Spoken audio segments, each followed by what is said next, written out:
اللہ رب العزت کے نام سے ابتدا جو ہم سب کا خالق و پروردگار ہے، اور بے بہا درود و سلام حضور نبی کائنات، حضور سید کائنات، حضور تاجدار کائنات حضرت محمد مصطفیٰ صلی اللہ علیہ وآلہ وسلم کی بارگاہ میں اور آپ کی جمیع آل اولاد اور اصحاب کی خدمت میں۔ دوستان محترم، احباب محترم، قرآن مجید فرقان حمید اللہ تعالیٰ کی وہ لاریب کتاب ہے جو ہمیں زندگی گزارنے کے ضابطے اور طور طریقے سکھاتی ہے۔ ہمیں اپنی زندگی کس طرح گزارنی ہے، لوگوں کے درمیان کس طرح رہنا ہے، عبادات کس طرح کرنی ہے، معاملات کس طرح اپنے کرنے ہیں، یہ ساری چیزیں اللہ پاک نے ہمیں قرآن مجید کی اس خوبصورت کتاب میں بتمام و کمال سمجھا دی ہیں۔ اور پھر حضور نبی رحمت صلی اللہ علیہ وسلم نے ان قرآن مجید کے فرمودات پر پریکٹیکلی عمل کر کے اپنے اخلاق اور اپنے کردار سے قرآن مجید کے ان احکامات کی عملی ترجمانی کر کے بھی اسوہ حسنہ کی صورت میں ہمارے سامنے پیش فرما دی۔ اب قیامت تک مسلمانوں کے لیے رہنمائی کا مکمل سامان اور ہر طرح کے معاشرتی، روحانی اور اخلاقی امراض کا مکمل علاج اللہ پاک کی اس کتاب میں، قرآن مجید میں، اور حضور نبی کریم صلی اللہ علیہ وآلہ وسلم کے اخلاق اور کردار سے ملنے والے اسوہ حسنہ میں موجود ہے۔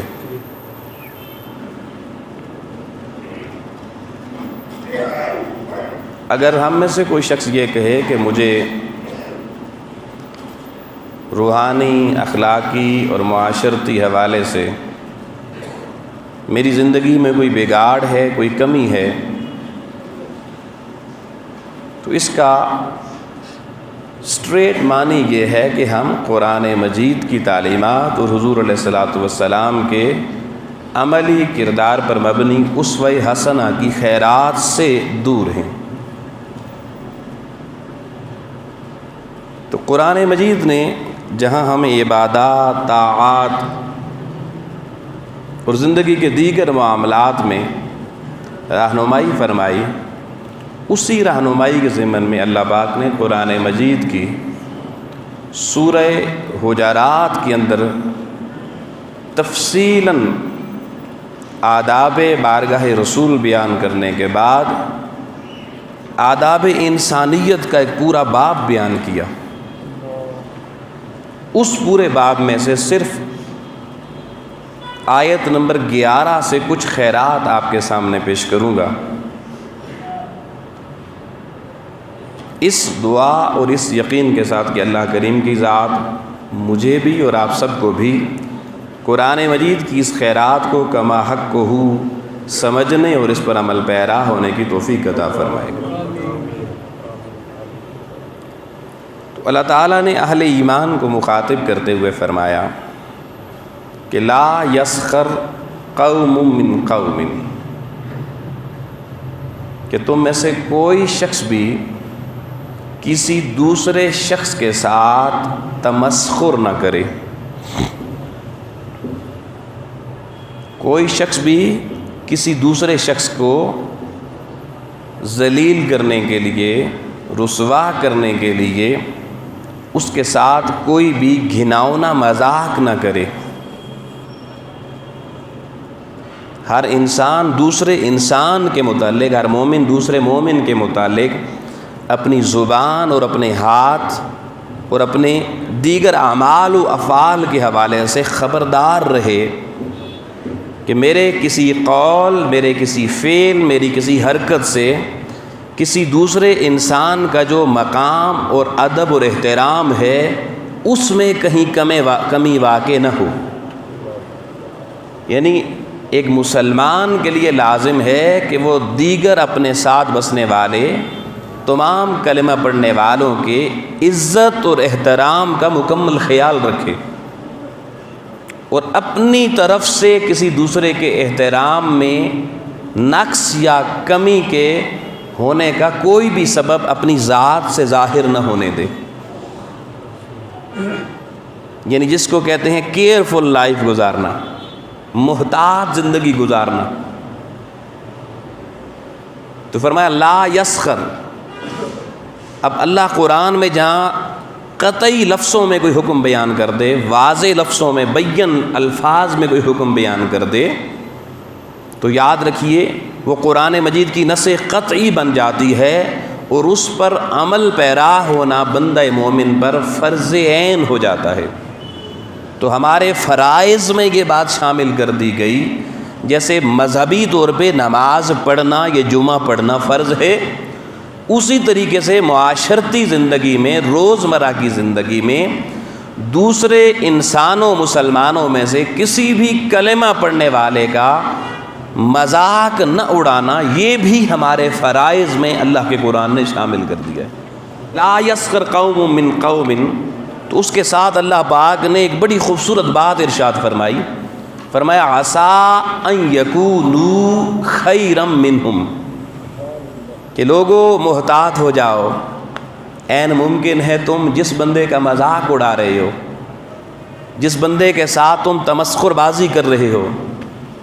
جس کی ذات میں کیڑے نکال رہے ہو، جس کے ساتھ حجت بازی کر رہے ہو، اللہ کا قرآن کہتا ہے کہ کیا پتہ وہ شخص اللہ کے ہاں تم سے بہت بہتر ہو، جس کا تم مذاق اڑا کے جس کو کمزور سمجھ رہے ہو، وہ عین ممکن ہے کہ اللہ کے ہاں کوئی بڑا مقام رکھتا ہو، اس کی کوئی ادا اللہ کو بہت زیادہ پسند ہو۔ تو جو بندہ اللہ کے ہاں تم سے زیادہ پسندیدہ ہو، اس کا مذاق اگر اڑاؤ گے تو اللہ اپنے محبوب دوستوں کا مذاق اڑانے کی اجازت کسی کو نہیں دیتا، کیونکہ تمہارے پاس کوئی ایسا رابطہ اللہ کی ذات کے ساتھ نہیں ہے کہ میں آپ یہ فیصلہ کر سکیں کہ کون اللہ کے ہاں بہتر ہے اور کون اللہ کے ہاں بہتر نہیں ہے۔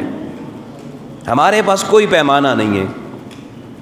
تو حکم عموم میں اللہ پاک نے ہر کلمہ پڑھنے والے کو ایک خوبصورت کردار اور اخلاق کی تعلیم دیتے ہوئے معاشرے کو حسین بنانے کے لیے، معاشرے کو مزین کرنے کے لیے یہ حکم ارشاد فرمایا کہ کسی بھی دوسرے کلمہ پڑھنے والے کا ایسا مذاق مت کرو جس سے اس شخص کو رسوائی ملتی ہو، جگ ہنسائی ملتی ہو، یا جو کسی بندے کو مذاق پسند نہ ہو۔ اب حکم عموم کے بعد پھر تخصیص فرمائی خواتین کے لیے، ہماری ماؤں بہنوں بیٹیوں کے لیے، اور فرمایا وَلَا نِسَاءٌ مِّن نِسَاء، اور خبردار کوئی عورت کسی دوسری عورت کے ساتھ کوئی ایسی ہنسی مذاق نہ کرے جو دوسری خاتون کو پسند نہ ہو۔ اب یہ اللہ نے نساء کہہ کے عورتوں کے لیے تخصیص فرما دی، اور یہی اگلی بات خواتین کے باب میں بھی بیان کی کہ عسیٰ ان یکن خیرا منہن، کہ خواتین بھی سن لیں، اہل ایمان کلمہ پڑھنے والی خواتین، کہ وہ جن خواتین کے ساتھ اگر کوئی مذاق کریں گی تو کیا معلوم وہ جن کا مذاق اڑا رہی ہیں وہ اللہ کے ہاں بڑی مقبول ہوں، بڑی بہتر ہوں۔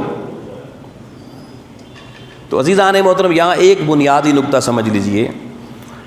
کہ مذاق کی دو اقسام ہوتی ہیں۔ کتنی؟ دو اقسام۔ ایک مذاق سنت رسول ہے، آقا علیہ السلام کی سنت ہے، اور ایک مذاق گناہ کبیرہ ہے۔ اب حضور علیہ السلام کی سنت کون سا مذاق ہے؟ ایسا ہنسی مذاق جس سے کسی دوسرے شخص کی دل جوئی ہو، اس کا دل خوش ہو جائے، اس کو اپنی ذلت فیل نہ ہو، برا نہ لگے، بلکہ طبیعت اس کی اگر بوجھل ہے، تھکا ہوا ہے، پریشانی میں ہے، اور آپ نے کوئی ایسا مذاق کیا جس میں کوئی جھوٹ شامل نہ تھا، لیکن اس کی دل خوش ہو گیا، اسے وہ مسکرا پڑا، تو ایسا مذاق کرنا صحابہ اور آقا علیہ السلام کی سنت ہے۔ حضور علیہ الصلوۃ والسلام کی بارگاہ میں ایک خاتون تشریف لائیں، بزرگ خاتون تھی، بوڑھی خاتون تھیں، اور انہوں نے کہا یا رسول اللہ میرے لیے دعا فرما دیں کہ اللہ تعالیٰ مجھے جنت میں جگہ عطا فرما دے۔ اب مشتاقان رسول حضور علیہ السلام کے پیارے صحابہ صحابیات دیکھیے، حضور کی بارگاہ میں آ کر ہماری طرح نہیں کہ حضور دعا کریں نوکری نہیں لگ رہی نوکری لگ جائے، وہ دیکھیے اللہ کی حضوری مانگا کرتے تھے، آخرت مانگا کرتے تھے، جنت مانگا کرتے تھے۔ تو بڑھیا نے کہا یا رسول اللہ میرے لیے دعا فرمائیے صلی اللہ علیہ وسلم، اللہ مجھے جنت عطا فرما دے۔ میرے کریم لجپال نبی صلی اللہ علیہ وسلم نے دیکھا بڑھیا بہت پریشان ہے، تو آقا نے فرمایا کہ بھائی بوڑھی عورتیں تو جنت جائیں گی نہیں، جنت میں بوڑھیوں کا داخلہ تو بند ہوگا۔ اب وہ تھوڑی سی پریشان ہوئی، یا رسول اللہ پھر میرا کیا بنے گا، میں تو بوڑھی ہوں۔ تو امام الانبیاء علیہ السلام نے دل نشین مذاق فرمایا اور فرمانے لگے کہ بڑھیا پریشان نہ ہو، اللہ کی جنت جوانوں کے لیے، اللہ قیامت میں جو بوڑھے جو جنت جن کے اعمال اس قابل ہوں گے کہ جنت جائیں، انہیں اللہ بڑھاپے میں جنت نہیں بھیجے گا، انہیں جوان بنا کے جنت بھیجے گا۔ تو بڑھیا مسکرانے لگ گئی، دل خوش ہو گیا جو پلٹ کے جوانی پھر جنت میں آئے گی۔ ہنسی مذاق بھی کیا اور اگلے کی دل جوئی بھی فرما دی، اس کا دل و طبیعت، حضور نے طبیعت کا بوجھ اتار دیا۔ تو کسی کی طبیعت کا بوجھ اتارنے کے لیے مگر جھوٹ نہیں بولنا، بات سچی ہو اور اس میں تفنن کا مزاح کا پہلو ہو تو یہ سنت رسول ہے۔ ایسی حضور علیہ السلام کے پاس ایک صحابی بڑی پریشان حالت میں آئے، آپ نے پوچھا بھئی کیا پریشانی ہے؟ وہ کہنے لگے یا رسول اللہ صلی اللہ علیہ وسلم آقا سواری کوئی نہیں ہے، پیدل چل کے تھک جاتا ہوں، حضور کوئی اونٹ تو عنایت فرما دیجیے اپنی بارگاہ سے۔ دیکھیں صحابہ کے بعد وہ جانتے تھے یہ وہ بارگاہ ہے جہاں سے جو مانگو مصطفیٰ عطا فرما دیتے ہیں۔ اب لیکن حضور نے یہ نہیں کہا بھئی میں نے کوئی منڈی لگائی ہوئی اونٹوں کی، اونٹ بھی مانگا مفت بھی مانگا۔ یہاں کسی کے پاس 1000 اونٹ ہو، کسی عربی کے پاس آپ چلے جائیں کہیں بھئی ایک مجھے دے دے، وہ کہے گا بھائی کدھر سے آئے ہو، انہیں فالتو نہیں ہے، زکوٰۃ کے لیے بھی دینا بوجھ لگتا ہے۔ تو آقا علیہ الصلوۃ والسلام سے صحابی نے اونٹ مانگا، آقا علیہ السلام نے فرمایا اچھا چلو ایسے میں تمہیں اونٹ کا بچہ دے دیتا ہوں، کسی اونٹنی کا بچہ دے دیتا ہوں۔ اس نے کہا یا رسول اللہ میں بچہ پالوں گا کیسے، بڑا کیسے کروں گا، میں تو تھکا آ رہا ہوں پہلے ہی۔ حضور مجھے تو سواری کے لیے اونٹ چاہیے، ایسا اونٹ دینا جو میں جس پہ سوار ہو سکوں۔ آپ فرما رہے ہیں میں تمہیں بچہ دے دیتا ہوں۔ آقا علیہ السلام مسکرائے۔ اب دیکھیے تفنن حضور کی ذات میں، حصے مزہ دیکھیے۔ آقا فرمانے لگے وہ جو اونٹ میں تمہیں دوں گا وہ بھی تو کسی اونٹنی کا بچہ ہی ہوگا نا، دوں گا اونٹ ہی مگر ہوگا تو کسی کا بچہ نا۔ طبیعت خوش کر دی، اونٹ بھی عطا فرما دیا، طبیعت بھی اگلے کی خوش فرما دی۔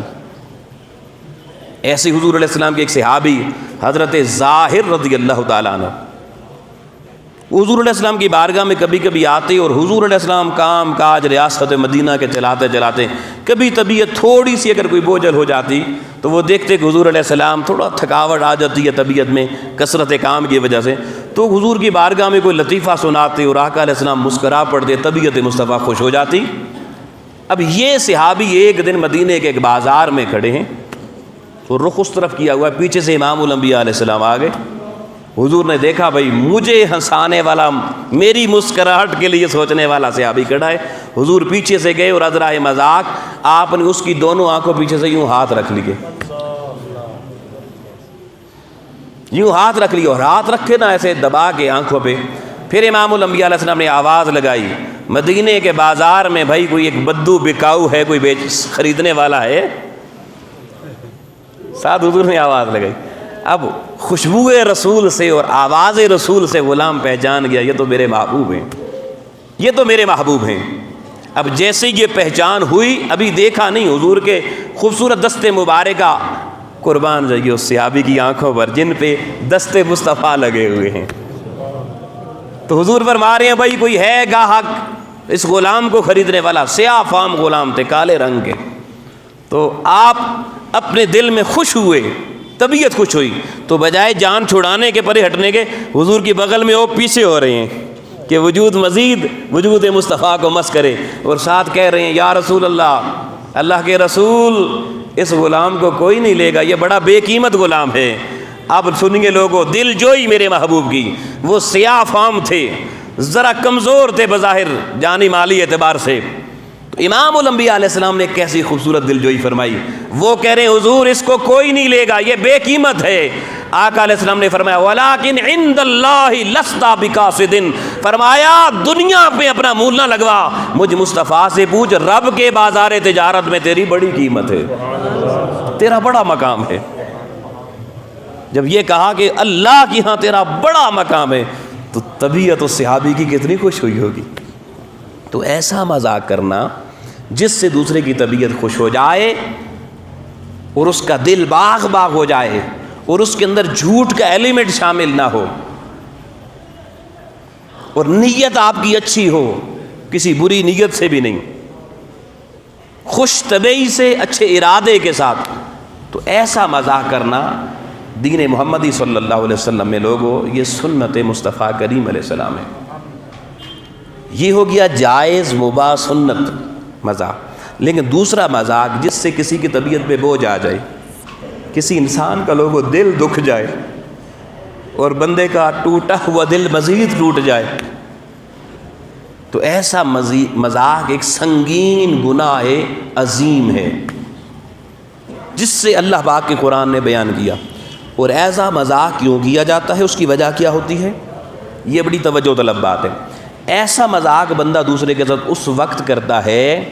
جب اس کی طبیعت میں کوئی شرارت ہوتی ہے اور اس شرارت کے پیچھے کچھ عناصر ہوتے ہیں۔ مثلا کوئی شخص ذرا وجود صحت اچھی ہے اس کی، وہ کمزور وجود والے کو دیکھے گا نا تو اس کے ساتھ ٹھٹا مذاق کرے گا، دیکھو جی کون جا رہی ہے، ہنس کے نا اس کے اوپر تمسخر فکرہ کسے گا، یا اس کو ایسے ہی جناب ملے گا تو ذرا دبا لے گا کمزور کو، اپنی طاقت دکھائے گا، اس بیچارے کی پہلی ہڈیاں کمزور، اوپر سے اگر وہ کہے بھائی چھوڑو، وہ جی مذاق پہ کر دے سے۔ کسی کے پاس مال و دولت زیادہ ہو، اس کے پاس غریب آ جائے، مجبور آ جائے، اس کو فوراً اس کے ساتھ تمسخر بازی شروع ہو جاتی ہے، کنگلے آئے نے جی، کنگلے آئے نے، مذاق اڑا کے وہ بیچارہ پہلے ہی غربت کا مارا ہوا ہے، اوپر سے ہم اور تیر چلاتے ہیں، خدا جانے اس کی طبیعت کو اور کتنا بوجھ آتا ہوگا۔ تو یاد رکھیے دوستان محترم، اگر کوئی شخص اپنے علم کی وجہ سے، اپنی دولت کی وجہ سے، اپنی شہرت کی وجہ سے، اپنے عہدے اور مقام کی وجہ سے، اور اپنی صحت اور اپنے وجود کی طاقت کی وجہ سے، یا دنیا کی کسی اور منصب اور عہدے کی وجہ سے اگر کسی دوسرے شخص کا مذاق اڑائے تو یہ مذاق اڑانے والے کے تکبر کو ثابت کرتا ہے۔ ایسا شخص اللہ کی نظر میں، رسول کی نظر میں متکبر ہوتا ہے، جو دوسروں کو گھٹیا سمجھ کر اپنے آپ کو بہتر سمجھ کے دوسرے کا مذاق اڑاتا ہے، یعنی اس کی نیت میں یہ ہوتا ہے کہ میں اس سے بہتر ہوں۔ آپ کے کپڑے بڑے اعلیٰ شاندار ہیں، ایک بندے کے پھٹے ہوئے کپڑے ہیں، آپ کے بال بڑے خوبصورت بنے ہوئے کہ بکھرے ہوئے بال ہیں، تو اگر آپ دوسرے کا استہزاء کر دیں، دیکھو جی اے حالت دیکھو ذرا۔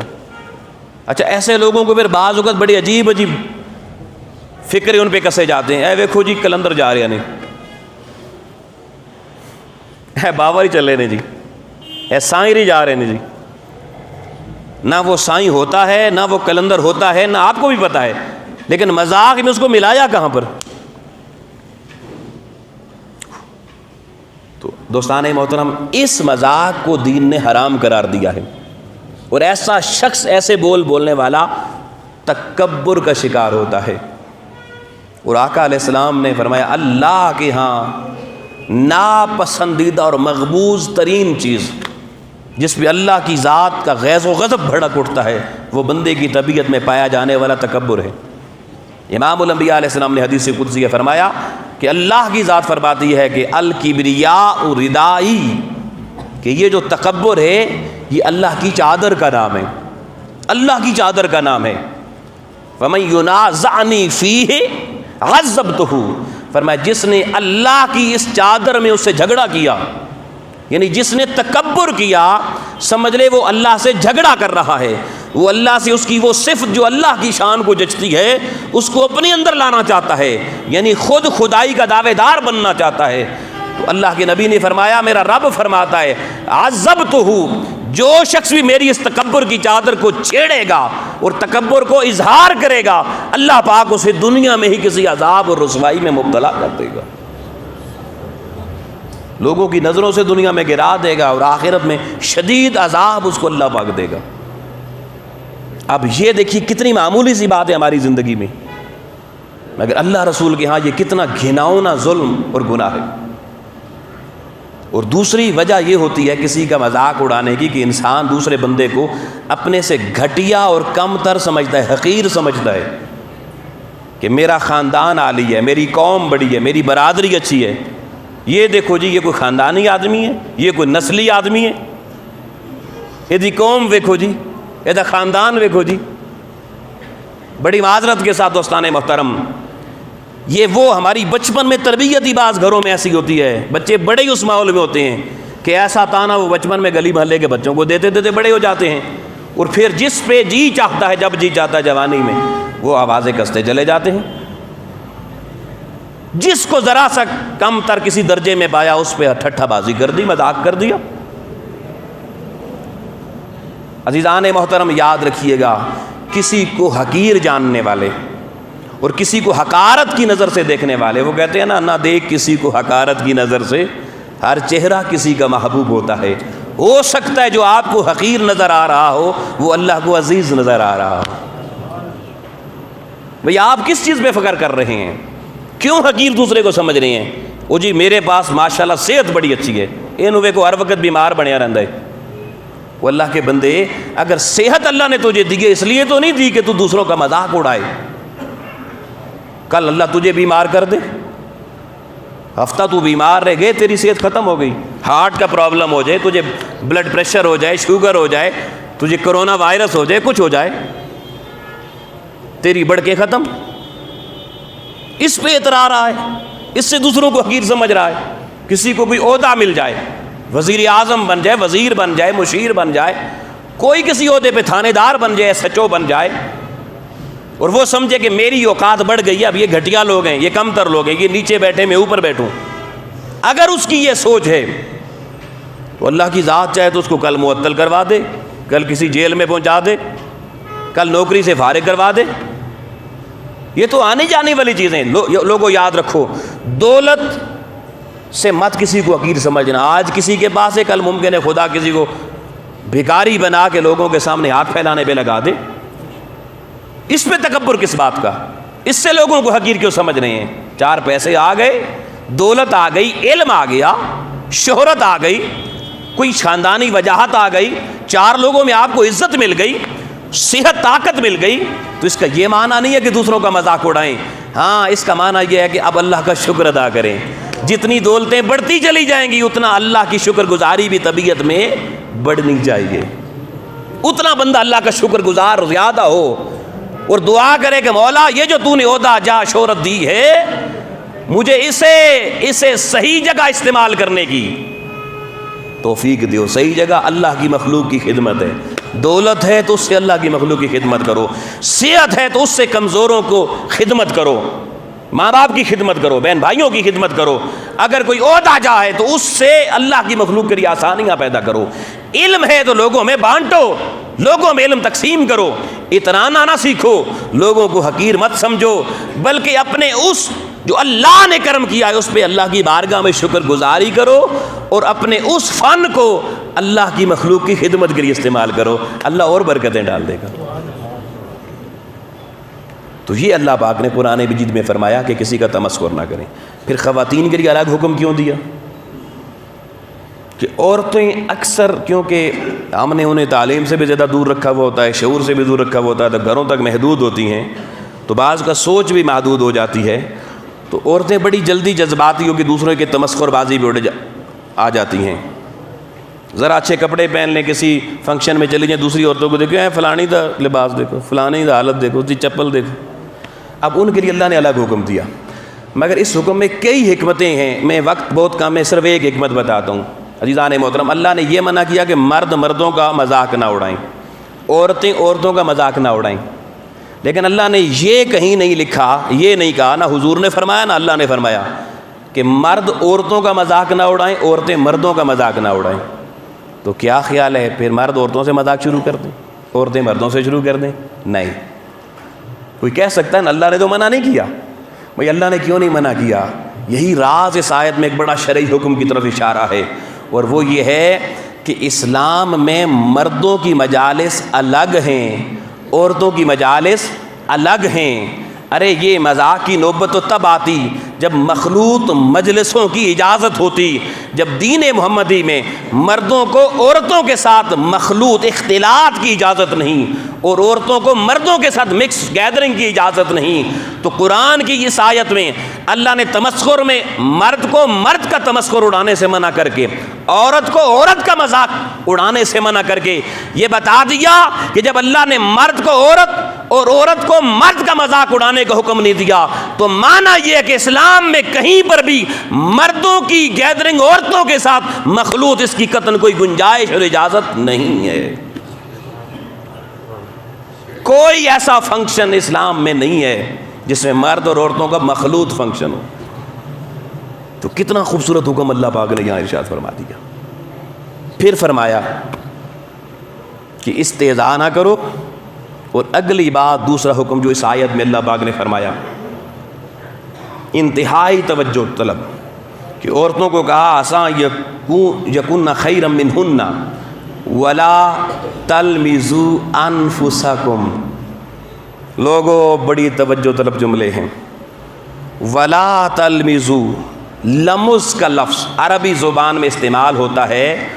کسی کا کوئی عیب آپ کو پتہ چل گیا تو اس عیب کا بیان کرنا اور تانا بنا کر کسی شخص کو وہ تانا دینا کہ تیرے اندر یہ عیب پایا جاتا ہے، اس کو عربی زبان میں لمز کہتے ہیں۔ تو اللہ کی ذات کہہ رہی ہے کہ اگر تمہارے ہاتھ کسی کو کوئی عیب لگ ہی گیا ہے تو اگر اللہ نے اس کی بے پردگی نہیں کی، رب دیکھنے کے باوجود اس کے پردے رکھ رہا ہے، تو کلمہ پڑھنے کا اتنا تو حیا کرو، تم بھی اس کی رازداری کرو، اس کا پردہ کسی کے سامنے چاک نہ کرو۔ لوگوں میں پوچھتا ہوں، آج ہر شخص اپنے گریما میں جھانک کے دیکھے، ہمیں کسی دوسرے کی ذرا سی خبر پتہ چلے، کوئی بندہ ملے، ہاں جی کوئی نویں تازی، بڑی نویں تازی آئی پیو جی، چاہ بھی پیو، ذرا نویں تازی بھی سنو، اور ساتھ ہی 4 لفظ اور لگا کے اس کو اتنا بڑا عیب کر کے بیان کرنا، اس شخص کی ذلالت کا پورے علاقے میں مشہور کر دینا کسی شخص کو، یہ دین محمدی اور قرآنی تعلیم کے خلاف ہے۔ لوگوں کس معاشرے میں ہم رہ رہے ہیں؟ 5 وقت اللہ حضور کی بارگاہ میں آنے والی دنیا اور یہ قوم جب بازاروں میں اور گھروں میں بیٹھ کے لوگوں کے عیب دوسروں کو گنوا رہی ہوتی ہے، میں سوچتا ہوں یہ کلمے کے ساتھ کتنا بڑا مذاق ہے، دین محمدی کے ساتھ کتنا بڑا مذاق ہے، اپنی نمازوں اور قرآن کی تلاوتوں کے ساتھ کتنا بڑا مذاق ہے کہ اللہ نے سٹریٹ فارورڈ سیدھا حکم دے کے منع کیا، خبردار کسی کا عیب بیان نہ کرنا۔ اب یاد رکھنا، یہاں پر بھی عیب بیان کرنے کے حوالے سے بھی 2 حکم ہیں۔ ایک ایسا ہے کہ کسی کا عیب آپ نے دیکھا اور آپ نے چاہا کہ اس کی اصلاح ہو جائے، اس کی بہتری ہو جائے، وہ شخص اس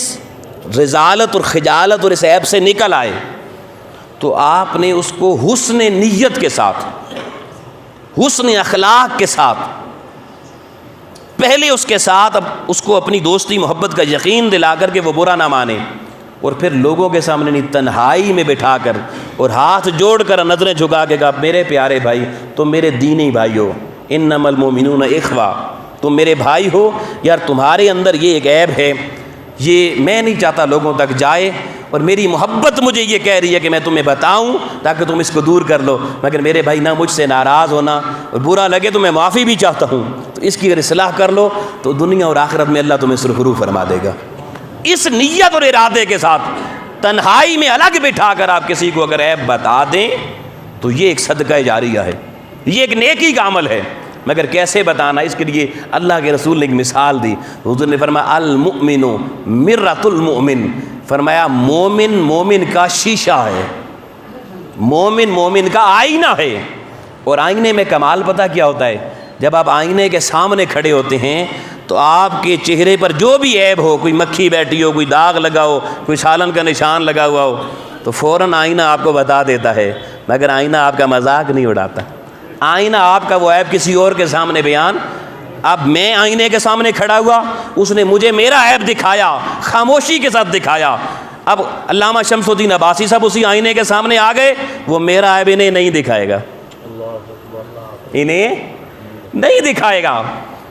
خاموشی کے ساتھ آئینے نے ہمارے اوپر رحم فرما دیا کہ ہمیں ہمارا عیب دکھا دیا، مگر ساری مخلوق سے چھپا بھی دیا۔ وہ عیب ساری کائنات کو کبھی شیشہ نہیں بتائے گا، بھلے اس کے سامنے 1000 بندے کھڑے ہو جائیں۔ آؤ لوگو، میرے امام الانبیاء علیہ السلام نے کتنا خوبصورت جملہ حسن معاشرت کے باب میں ارشاد فرمایا، المؤمنو میرات المؤمن، مومنو جب معاشرے میں رہو گے لوگوں کے عیب تمہارے سامنے آئیں گے، اگر ان کی اصلاح کرنی ہے، عیب بتانا ہے، تو جیسے آئینہ تمہیں تمہارا عیب بتاتا ہے، ایسے ہی تم بھی آئینے کی طرح مثل آئینہ اپنے مومن بھائی کو اس کا عیب بتانا،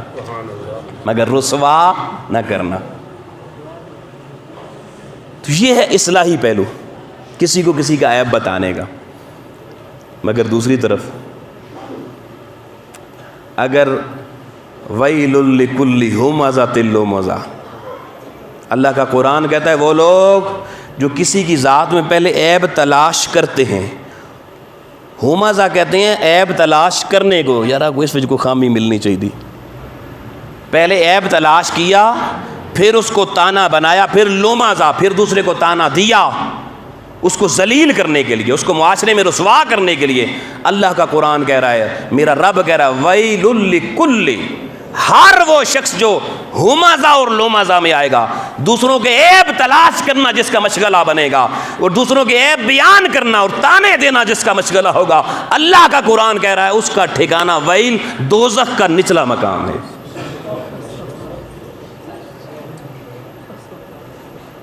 لوگوں بڑی معذرت سے میرے پیارے بھائی ہیں، آپ اس حوالے سے آج اپنا انالیسس اور احتساب ضرور کرنا ہے، ہم کہاں کھڑے ہیں۔ اور امام الانبیاء علیہ السلام کی بارگاہ میں ام المومنین سیدہ عائشہ صدیقہ رضی اللہ تعالیٰ عنہ ایک خاتون کی بات کرتے ہوئے انہوں نے اشارہ صرف یوں کیا کہ وہ قد کی چھوٹی ہے، تو قد کا چھوٹا ہونا بھی ایک عیب ہوتا ہے انسانی شخصیت میں، اس کو بیان کر دیا۔ امام الانبیاء علیہ السلام فرمایا عائشہ تو نے غلط کہہ دیا، ایسا کہنے سے ماحول میں حضور نے فرمایا بدبو پھیل جاتی ہے،